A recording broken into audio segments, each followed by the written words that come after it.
은혜의 주님, 오늘도 성가대 찬양을 통하여 우리가 하나님의 크고 놀라우신 사랑, 그 은혜를 깨닫고 느끼게 하시니 감사를 드립니다.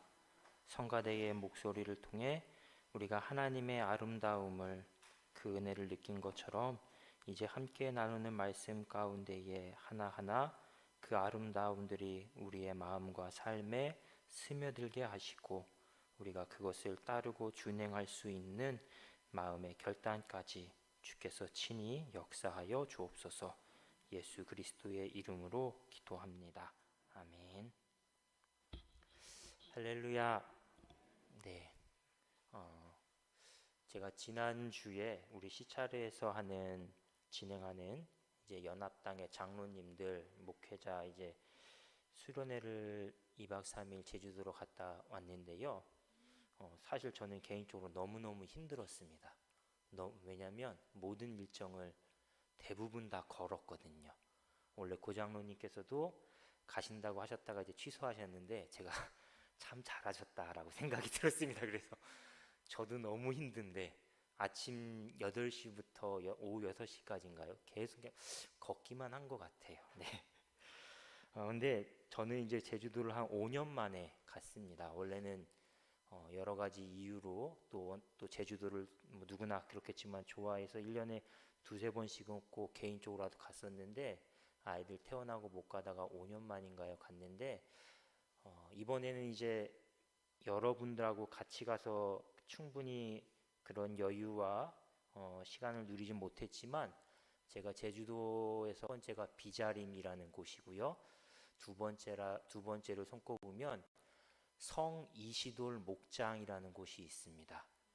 카톨릭에서 재단에서 운영하는 우리로 말하면 기도원인데 오래전에 이제 한 신부님께서 유럽의 신부님께서 우리나라에 오셔서 농목을 이제 소 키우고 돼지 키우는 걸 지역 주민들에게 교육하고 자립할 수 있게 안내한 그런 어떤 성당이자 뭐 피정센터라고 할 수 있는데요. 젊은이들은 그곳에 가서 카페 가서 사진 찍고 하느라 분주한데 저는 그 한쪽에 보면 세미 은총의 동산이라고 있습니다. 예수님의 생애를 표현한 브론즈 형상, 제 키보다 훨씬 더 큰 동상들이 14개 정도가 있고요. 또 예수님의 십자가길, 비아돌로사를 형상화한 그 또 형상들이 생생하게 재현이 조각이 되어 있고, 그리고 또 갈릴리 호수를 본따온 좀 조그마한 또 호수도 있고. 근데 오늘 성가대가 찬양한 것처럼 그곳에 가만히 앉아 있으면 절로 그냥 기도가 되고 은혜가 됩니다. 새소리 들리고 바람 느껴지고 눈에서는 예수님의 그 생애를 생생하게 느낄 수 있는 형상들이 주변에 있고, 그래서 그런 어떤 은혜들을 제가 충만히 항상 느끼고 왔는데 이번에는 이제 그렇지 못했는데 성가대의 찬양을 보면서 지난주 그곳에서 그렇게 짧게나마 그래도 느꼈던 그 은혜들이 다시 한번 떠올랐습니다. 아직 5월밖에 되지 않았는데 날씨가 갑자기 참 많이 더워졌죠. 한여름 같습니다. 햇살도 따갑고 연일 한낮 기온은 최고를 갱신하고 있다고 합니다. 더욱이 6월부터는 이전에 매년 그렇긴 하지만 이전에 느끼지 못했던 역대급 무더위가 시작된다고 합니다. 6월, 8월. 그러니 올 여름은 어떻게 보내야 하나 벌써부터 걱정이 들기도 하는데요. 그래서 달력을 한번 찾아봤습니다. 달력을 봤더니 오늘이 24절기 중에서 소만이라고 합니다. 소만. 저에게는 조금 생소한 절기라 다시 인터넷을 찾아봤습니다. 소만이 어떤 때인지. 소만은 햇볕이 풍부해서 식물은 꽃을 피우고 나무는 초록잎이 무성히 자라는 때라고 합니다. 그래서 온 세상 가운데에 생명의 기운을 푸르름으로 가득 채우는 때가 바로 소만, 이 절기라고 합니다. 이렇게 때에 대한 의미를 알고 나니 때이른 더위를 그래도 조금은 반갑게 맞이할 수가 있었고요. 다르게 느낄 수가 있었습니다. 오히려 날씨는 조금 덥지만 그래도 때에 따라서 꽃 피우고 실록을 푸르게 더해가는 이 생명들을 보면서 역시나 하나님은 참 놀랍구나 라는 생각들을 하게 되었습니다. 같은 맥락에서 순 우리말 달력으로 5월은 푸른 달이라고 합니다. 푸른 달, 푸르름을 더해가는 자연처럼 우리의 마음과 삶 곳곳에도 생명의 기운들, 푸르름을 풍성하게 채우는 때가 바로 이 5월이라는 의미겠죠. 하지만 사방이 온통 다 고층 건물, 아파트, 화려한 조명, 간판들로 뒤덮인 이 도심에서 우리는 푸르름이라는 걸, 생명의 기운이라는 걸 좀처럼 느끼고 누릴 수가 없는 게 사실입니다.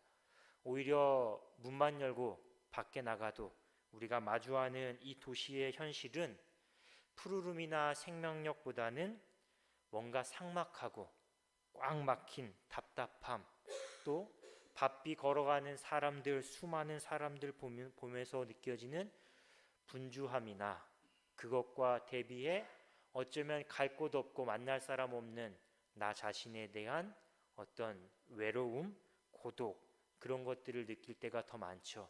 그래서 우리의 육체도 우리의 정신도 어떤 생기를 더해가기보다는 피로감만 더해가는 그런 일상들이 바로 이 도시의 생활, 도시의 환경이지 않나 생각합니다.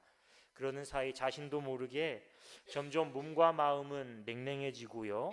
점점 더 경직되어 갈 수밖에 없는 환경이거죠. 여러분은 어떻습니까? 우리 성도님들은 여러분의 지금 5월 이 푸르른 계절을 살아가는 우리 성도님들의 마음과 삶에는 어떤 평안함이 머물고 있습니까? 아니면 그래도 조금 오늘은 내일보다 나을 것이다 라는 희망적인 기대들, 아니면 뭔가 새로운 무엇인가로 마음이 설레이고 약동하는 그런 기분들을, 꿈틀거림들을 느끼면서 살아가고 계십니까? 이런 물음 가운데에서 오늘 우리에게 주신 말씀을 함께 나누려고 하는데요. 오늘 본문 에스겔서는 바벨론 포로로 끌려와 생활하던 에스겔 선지자가 기록한 말씀입니다. 원래 에스겔 선지자는 남왕국 유다 출신의 제사장입니다. 제사장. 하지만 바벨론이 남왕국 유다를 두 번째로 침공해서 여호야긴 왕과 수많은 유다 백성을 포로로 붙잡아 갈 때 에스겔도 함께 바벨론 포로로 끌려왔습니다. 첫 번째 포로 당시에는 다니엘이 끌려왔고, 그리고 두 번째 포로 당시에는 에스겔이 끌려왔는데요. 이런 에스겔이 포로 생활 5년 차쯤 접어들던 어느 날 에스겔의 나이 30살에 그발 강가, 바벨론 강가에서 하나님에게 선지자로 부름을 받습니다. 하나님의 선지자로 부름을 받은 에스겔, 이 에스겔이 말씀을 전해야 했던 바벨론 포로의 생활은 시편 137편에 잘 나타나 있는데요. 제가 한번 말씀을 읽도록 하겠습니다. 세번역 성경으로 시편 137편의 말씀입니다. 우리가 바벨론의 강변 곳곳에 앉아서 시온을 생각하면서 울었다. 그 강변 버드나무 가지에 우리의 수금을 걸어두었더니 우리를 사로잡아 온 자들이 거기에서 우리에게 노래를 청하고 우리를 짓밟아 끌고 온 자들이 저희들 흥을 돋우어 주기를 요구하며 시온의 노래 한 가락을 저희들을 위해 불러보라고 하는구나. 우리가 어찌 이방 땅에서 주님의 노래를 부를 수 있으랴. 예루살렘아, 내가 너를 잇는다면 내 오른손아, 너는 말라 비틀어져 버려라. 지금 이스라엘 백성은 포로로 끌려와서 바벨론 강변에 앉아 있습니다. 바벨론 타국 땅에 앉아서 고향 땅 시온 예루살렘을 생각하면서 눈물을 흘리고 있는 거죠. 왜냐하면 바벨론 사람들이 이 포로가 된 이스라엘 백성에게 빈정거리면서 야 너네 한번 너희들 노래 한번 불러봐라. 우리가 좀 흥을 좀 낼 수 있게 예루살렘의 노래 시온의 노래를 한번 불러봐. 이렇게 계속해서 조롱했기 때문에 그 울분에 차서 서름에 차서 눈물을 흘리고 있는 겁니다. 그러면서도 마음 한편으로는 그래도 하나님의 백성인 우리가 차마 이방 민족의 흥을 돋구기 위해 노래를 부를 수는 없다라는 그 마지막 남은 자존심, 그 신앙에 의지해서 노래를 부를 때 사용하는 악기 수금을 버드나무 가지에 걸어놓고 혹시라도 내가 그 수금을 연주하게 되면 내 손을 비틀어 버리겠다, 이런 처절한 울분을 토해내고 있는 것입니다. 이런 상황 속에서 하나님은 에스겔 선지자를 통하여 이 울분과 수치 가운데 있는 이스라엘 백성에게 희망의 메시지를 선포하게 하십니다. 오늘 우리가 읽은 에스겔서 본문 24절의 말씀인데요, 하나님이 이렇게 말씀하십니다.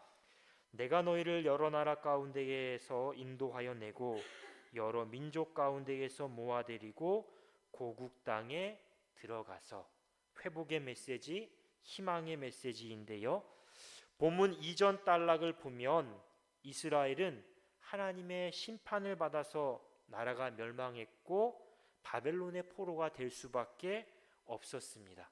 그 이유에 대해서 성경은 이스라엘이 죄 없는 사람들의 피를 흘렸다, 그리고 우상을 숭배했기 때문이다 라고 이야기하는데요, 이것은 하나님과 언약을 맺은 이스라엘 자신과 약속으로 받았던 가나안 땅, 그 약속의 땅을 모두가 더럽힌 죄이기 때문입니다. 하나님은 이스라엘에게 그래서 진노하시고 분노하시고 심판하셔서 온 나라에 흩어지게 하시고 바벨론의 포로로 끌려가게 하셨습니다. 그런데 죄 없는 사람으로 하여금 피를 흘리게 하는 일과 우상을 숭배하는 일은 서로 떨어진 두 가지의 일이 아니라 하나의 일입니다. 그러니까 사람들에게 피를 흘리게 하는 일이나 우상을 숭배하는 일이나 모두가 똑같이 다 탐욕에서 비롯된 죄입니다. 자기 이익을 극대화하고 싶어하는 마음에서 비롯된 죄라는 것이죠. 십계명 1계명에 너는 나 외에는 다른 신들을 내게 두지 말라라는 말씀이나 십계명 제10계명에 내 이웃의 집을 탐하지 말라라는 것, 똑같이 다 탐욕으로부터 시작된 죄인데요, 예수님 말씀에 따르면 이 두 가지 죄는 하나님을 사랑하는 일, 그리고 이웃을 사랑하는 일, 가장 큰 계명, 온 율법과 선지자들의 강령을 어긴 아주 심각한 죄입니다. 결국 이스라엘 백성 안에 하나님이 뭐라 하시든 남들이 뭐라 하든 난 상관 안 할 거야, 난 나만, 우리만 잘 되면 돼 라는 이런 생각들, 이런 삶의 방식이 삶의 방식이 있었기 때문에 하나님이 진노하셨고 심판이라는 비극을 맞게 된 것이죠. 그러나 하나님의 분노는 이스라엘을 심판하는 것 그 자체만으로 끝나지 않습니다. 그것이 하나님의 심판의 목적이 아닙니다.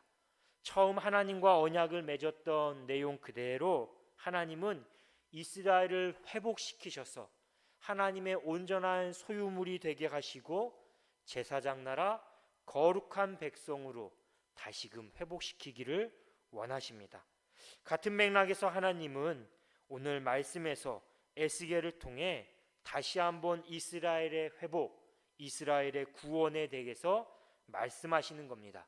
그런데 이 말씀에서 우리가 놓치지 말아야 할 아주 중요한 사실 하나가 있습니다. 말씀을 자세히 보면 하나님이 이스라엘을 향해서 너희들 회개해라, 너희들 회복해야 된다, 변해야 된다, 이렇게 강요하거나 명령하시는 게 아니라는 점입니다. 오늘 회복의 말씀, 이 말씀의 모든 주어, 그러니까 이스라엘의 회복을 이루어 가시는 주체는 하나님이십니다. 하나님. 다시 말해서 지금 하나님은 이스라엘 향해서 너희가 변해야 된다 라고 말씀하시는 것이 아니라요, 내가 하겠다, 내가 너희를 회복시키고 구원하겠다, 이렇게 말씀하시는 거죠. 제가 근래에 가장 많이 묵상하는 말씀 중에 하나가 하나님의 열심이라는 단어입니다. 하나님의 열심. 성경에는 아브라함, 모세, 다윗, 엘리야, 엘리사, 사도 바울, 여러 인물들, 믿음의 위인들이 등장하지 않습니까? 하지만 생각해 보면 이 믿음의 위인들 모두가 다 그들의 성품이, 그들의 신앙이 완벽해서, 그들이 모두 다 완벽해서 하나님의 일을 감당할 수 있었던 게 아닙니다. 돌아보면 그들 역시 크고 작은 죄와 허물들을 다 갖고 있었죠. 그럼에도 불구하고 하나님이 때로는 그들을 어르고 달래서 또 질책하시면서 또 때로는 강한 손으로 그들을 앞에서 이끌거나 그들을 뒤에서 밀어가면서 하나님께서 하시고자 하는 일, 하나님 나라를 이루어가는 일에 이들을 사용하셨습니다. 사랑하는 성도 여러분, 마찬가지로 언제나 우리의 인생에서 회복이 일어날 수 있는 것, 선한 변화와 희망이 일어날 수 있는 것 모두가 다 우리가 하는 일이 아니라 하나님의 열심으로부터 시작됩니다. 하나님께서 당신의 열심으로 때로는 우리의 마음을 감동시키시고요, 우리 안에 선한 일들을 이루어 가시기 때문에 우리에게 변화가, 우리에게 희망이 시작되는 것이죠. 우리의 의지나 열심만으로는 어떤 선한 변화나 능력을 나타낼 수가 없는 것입니다. 때로는 현실이 너무 막막해서, 그래서 우리 스스로도 포기하려 할 때 놓아버리려고 하는 그 순간까지도 하나님은 우리를 향한 사랑과 구원의 의지를 꺾지 않으십니다. 그리고 계속해서 우리를 먼저 찾아와 주시고 우리에게 손 내시면서 우리의 의지나 열심보다 더 크신 하나님의 사랑과 열심으로 우리를 회복해 나가시기 원하시는 것이죠. 이런 점에서 우리의 삶과 신앙은 본질적으로 보면 그 뿌리를 더듬어 찾아가면 무언가 우리가 능동적으로 해나가는 것이 아니라 우리의 모든 삶과 신앙은 수동태입니다. 수동태. 하나님께서 하는 것이죠. 내가 하는 것, 내가 힘으로 살아가는 것이 아니라 하나님께서 우리 안에 우리를 통해 일하시고 은혜로 살아가게 하신다라는 것입니다. 지금 이스라엘도 자신들의 죄로 나라가 멸망당했습니다. 포로 생활을 하고 있습니다. 온통 현실은 다 어둡습니다. 막막합니다. 그런 상황 속에서 이들은 회개해야 할 생각, 그 마음의 여유도 갖지 못했고요, 우리가 뭔가 좀 변해야겠다라는 그런 변화에 대한 의지나 희망도 모두가 다 잃어버린 상태입니다. 이런 상황 가운데에 하나님이 직접 에스겔 선지자를 통하여 이스라엘 백성에게 말씀하시는 겁니다. 내가 하겠다. 내가 너희들의 모든 변화와 희망을 이끌고 주도해 나가겠다. 그리고 이제 하나님은 당신의 말씀처럼 이스라엘을 흩어진 곳, 포로 생활하던 땅에서 데리고 나와서 그들을 한데 모으시고 다시 고국 이스라엘로, 예루살렘으로 인도하실 겁니다. 그래서 이 말씀은, 이 변화와 회복의 역사는 새로운 출애굽의 역사라고 할 수 있고요, 그러나 하나님이 주도하실 이 이스라엘의 회복은 단지 고향으로 돌아가는 것, 땅의 회복만으로 끝나는 것은 아닙니다. 오늘 25절 이하의 말씀을 보면 하나님이 이루어 가실 회복의 과정이 단계별로 하나하나 기록되어 있습니다. 먼저 하나님은 맑은 물을 뿌려서 이스라엘을 정결하게 하실 것이다 라고 말씀하십니다. 이것은 민수기 19장에 기록된 방법에 따라서 만든 정결수, 그 정결수를 이스라엘에게 뿌려서 정결하게 하겠다라는 그 회복의 과정을 말합니다. 이렇게 하나님은 가장 먼저는 모든 더러운 것에서, 우상 숭배에서 이스라엘을 정결하게 하실 것입니다. 그리고 그 후에는 새 영과 새 마음을 이스라엘에게 주시겠다라고 약속하십니다. 이것은 하나님의 영, 그 성령을 주사 성령으로 말미암아 이스라엘 안에 새 마음을 품게 하시고, 그 새 마음으로 하나님의 말씀을 지키고 실천하는 새 사람, 새 생명이 되게 하실 것이라는 약속입니다. 이를 위해서 하나님은 먼저는 이스라엘 안에 굳은 마음을 제거하시고 부드러운 마음을 주시겠다, 이렇게 약속하십니다. 맑은 물을 뿌려서 정결하게 하신 것이 이스라엘의 외적인 변화, 외적인 거룩함의 회복이라면, 굳은 마음을 제거하고 부드러운 마음을 주시겠다라는 것은 내적인 변화, 내적인 거룩의 회복, 심령의 회복을 말합니다. 성경에서 마음은 모든 의지와 감정, 그리고 어떤 깨달음과 바람이 시작되는 근원입니다.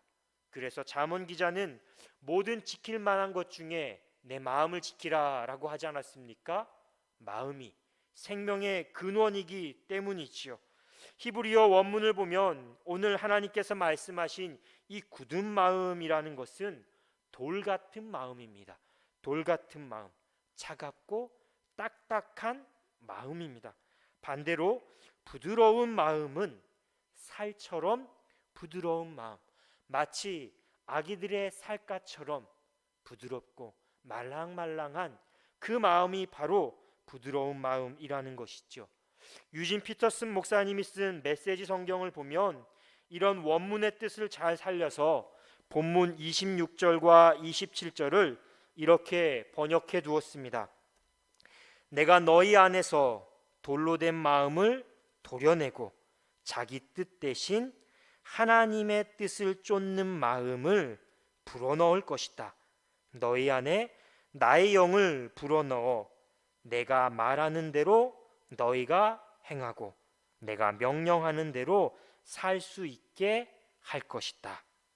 자, 이 번역, 이 해석을 보면요, 하나님이 이스라엘 안에 돌처럼 굳은 마음을 제거하신다라는 것은 곧 불순종의 마음을 제거하신다라는 뜻이고요, 반대로 살같이 부드러운 마음을 넣어주겠다라는 말은 순종의 마음을 넣어주겠다라는 뜻이 됩니다.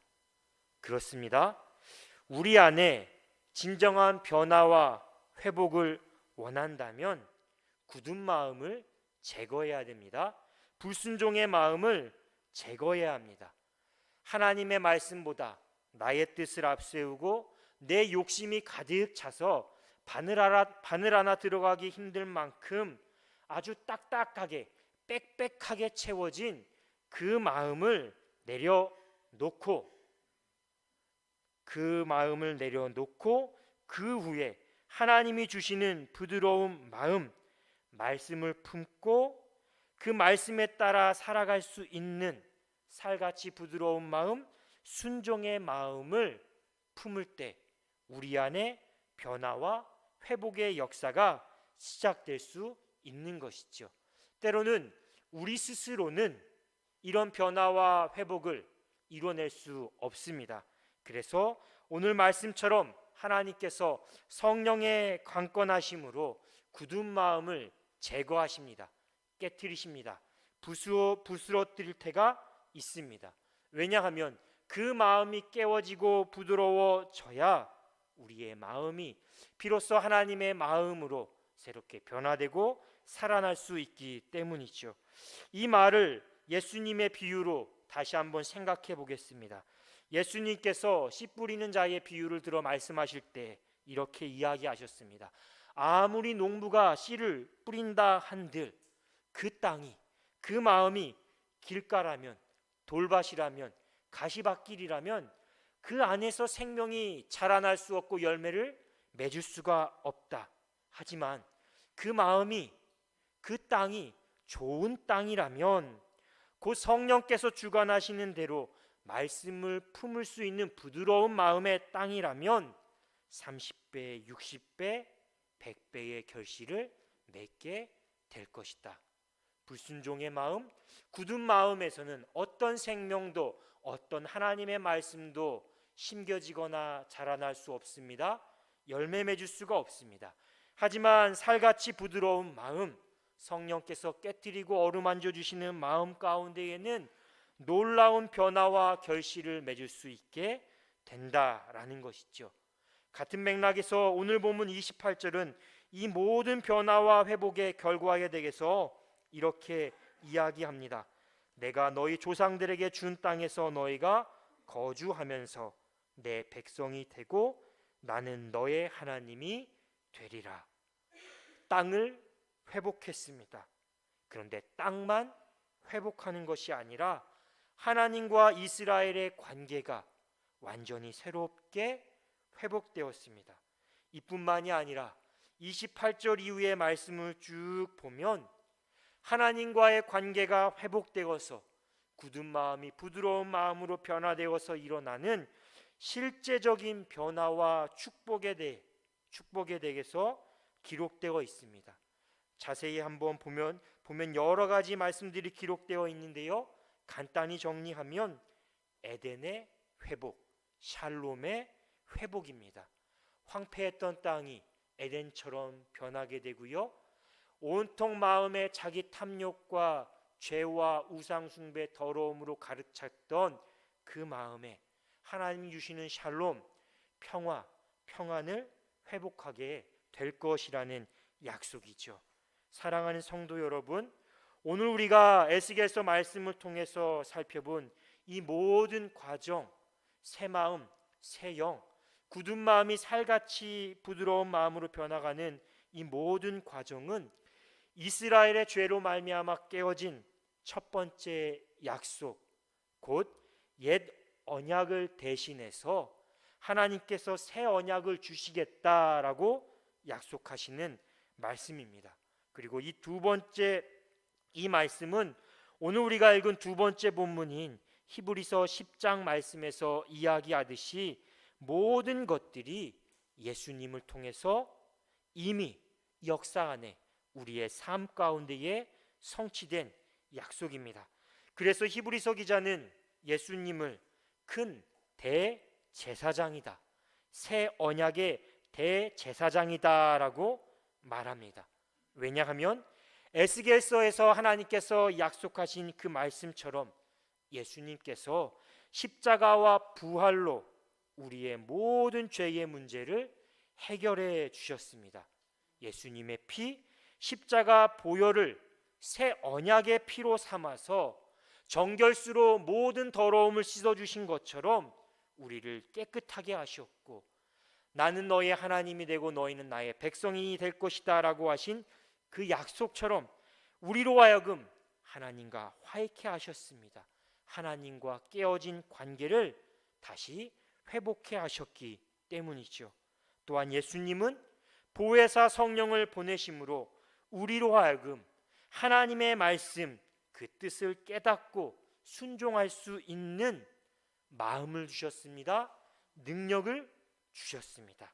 그러므로 우리가 이 땅을 살아가면서 특별히 이 도심 생활 속에서 삶의 상황, 환경 어디에서도 생명의 푸르름, 생명의 기운을 느낄 수 없다고 낙심하고 지치고 포기할 수밖에 없는 그런 현실에 처할지라도 우리는 하나님의 말씀을 붙잡고 우리에게 주신 새 언약, 또 새 언약의 대제사장 되시는 예수님을 깊이 생각해야 합니다. 또한 어떤 현실에 있든 믿음의 주요 온전하게 하시는 예수님을 바라볼 수 있어야 합니다. 매 순간 예수님이라면 어떻게 하셨을까? 내가 바라보고 내가 경험하는 모든 삶의 상황과 모든 것들을 예수님은 어떻게 바라보시고 느끼시고 내가 어떻게 행동하기를 원하실까? 그 물음을 던지면서 나의 뜻과 나의 생각으로 이해하고 판단하는 것이 아니라 성령께서 주시는 지혜와 도움을 간구해야 하는 것이죠. 그것이 바로 우리 안에 성령으로 하여금 돌같이 굳은 마음을 제거하고 살같이 부드러운 마음, 그 마음을 품고 살아가는 하나님 백성의 삶입니다. 팍팍한 인생에서, 어두운 삶의 자리에서 주님이 주시는 생기와 활력을, 푸르름을 더해가는 복된 하나님 백성의 삶입니다. 이 말씀에 따라 한 주간도 승리하시는 모든 성도님들 되시기를 주님의 이름으로 축원합니다. 주신 말씀 묵상하며 잠시 기도하겠습니다.